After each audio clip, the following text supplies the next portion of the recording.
after Thanksgiving. We out here, me and my little guy in the back, headed back to the city because the Yukon Husky dogs are playing today. So I gotta get a head start, but the traffic is not bad at all because no kids in school and it's Black Friday. So I was just talking to one of my clients, catching up with them on how their four-family is going in Long Island City. She has a hoarder, so it's a crazy story. This is what I mean when I say, like, you have to just be willing to get creative and be open-minded if you're going to plan on investing in New York City. So when we looked at the house, it was a really good purchase price, really good area, really large, like square footage wise, has an illegal basement, but at the same time, like a lot of units in New York, or a lot of multifamilies in New York, are illegal when it comes to the basement, but there's ways around that. They've just passed new laws that are allowing people to make those into an additional unit legally. So there's that.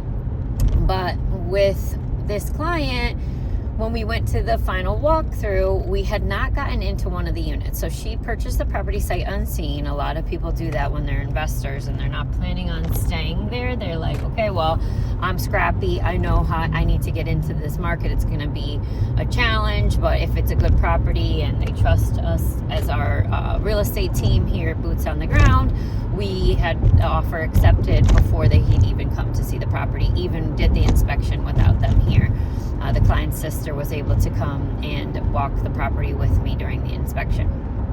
We weren't able to get into that unit, one of the units, so there's 4 units. One of them was unavailable to see during the inspection, and that was the unit that during the final walkthrough we went into and saw that this woman was hoarding buried alive, and I'm talking like, oh my God, the clothes, guys, all the way up to the ceiling in clothes, but like doesn't make any sense. Like, she's not able to even eat in that house. The kitchen is completely full of clothes as well, like floor to ceiling. There was like a room in her bed, like a little area where you could obviously see that she sleeps. There was no room in the living room, no room in the bathroom except like a pathway to walk. And even like the listing agent was like, Liz, what are you doing in there? Get out. And I was like, sorry, I have a little bit like a thicky hip situation. I'm not able to just slide right on out of there because I got to be careful. Like, I don't want to touch all her stuff. Like, it was like a crazy amount of stuff.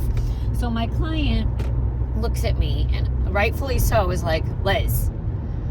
And she was white in the face. And at this point, we've become pretty close friends. Like, we've talked every day, and that's what I like to do with my clients. She's like, Liz, I don't think I can go through with this. Like, I can't buy this property. This is insane. And I said, we're going to handle it. We'll get out. When we get outside, I'm going to call my teammate. We're going to call our attorneys, and we're going to figure it out for you. So this was about 2 months ago.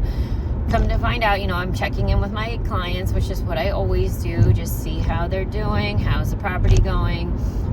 They did end up serving an eviction notice. She pays really well. She's been there for 30 years, and she's always paying. So she's not a young person. She's, in her late 50s, early 60s, and she's lived there for a very long time.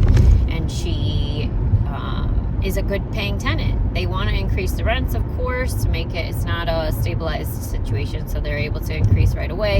And the first floor tenants let them, as soon as they moved in, it was a 3-bedroom, and they said, yes, we understand that we're paying well below market. We would love to stay here. So if that's an option, we will increase our rent to whatever you're asking for, which was, at the time, they were paying $1,800 a month for a 3-bedroom in Astoria, Long Island City in Queens, which is a really hot area to rent. And they were willing to increase to $3,200 a month. So that's a big jump, and they hadn't been paying a lot more for a long time, so they understood that that was reasonable to ask for that. So with that being said, they asked the other woman, like, because of her hoarding situation. At first we were like, okay, well, are we gonna have to evict her? Do we need to get social services involved? And because the legal team that does evictions told us that because there's no tunneling and there's no sign of a safety hazard, even though we all said, well, what about fire safety? Like, I could barely get through there myself, and I'm not a huge person, but you know, if there was a fire, I mean, it'd be pretty sketchy. So long story short, she was able to get through that process. She was like, I don't know if we want to buy this anymore.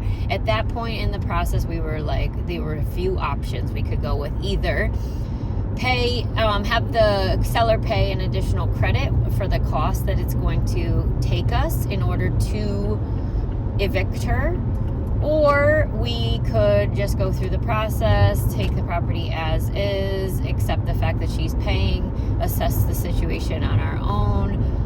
This was the day before closing, so we had a little bit of time. I always recommend doing the walkthrough either the day of or the day before closing, no further out than that, because these types of things can come up and we really need to know what's going on inside. So we spent some time outside the property, my client and I, just, you know, troubleshooting. What are your options? What's the best way to go about this?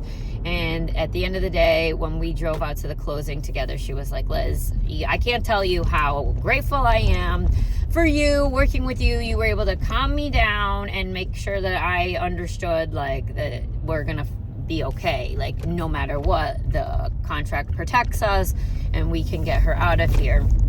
So they've already served her eviction notice. Fast forward to today. So this is about a month and a half, 2 months later.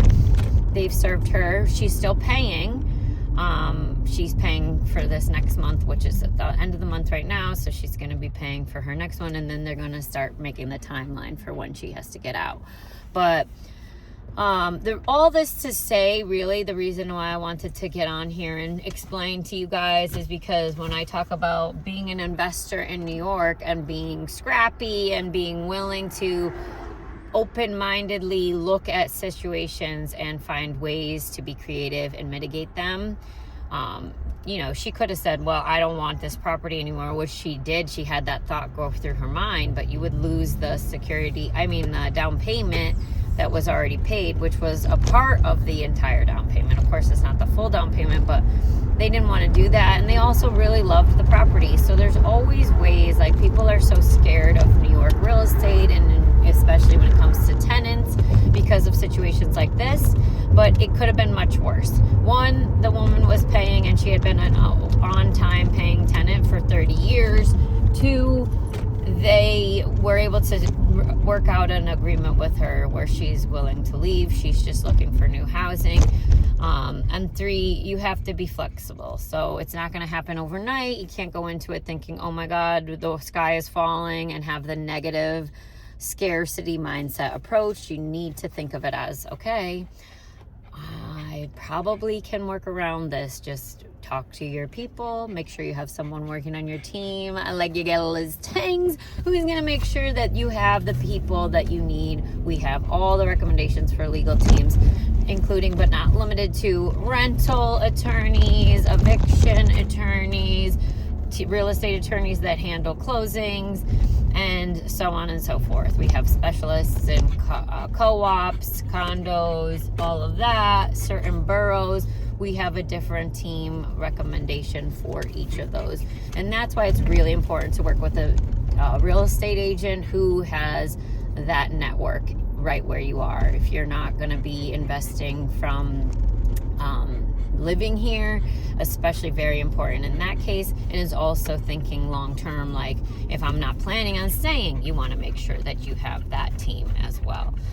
So yeah, moral of the story, that's just one. I would love to get her on here, my client, and see what she has to say. She's also joined our women investors group. So she says, you know, this is an invaluable resource. She's in real estate business as well as a property manager, and it was really cool to make those connections and help her further her business and her career. And if you're looking for something like this, of course, you know how to contact me. Check it out below. Set up a invite with me, book a call, and we get that party started for y'all. I hope everybody's having a fabulous day.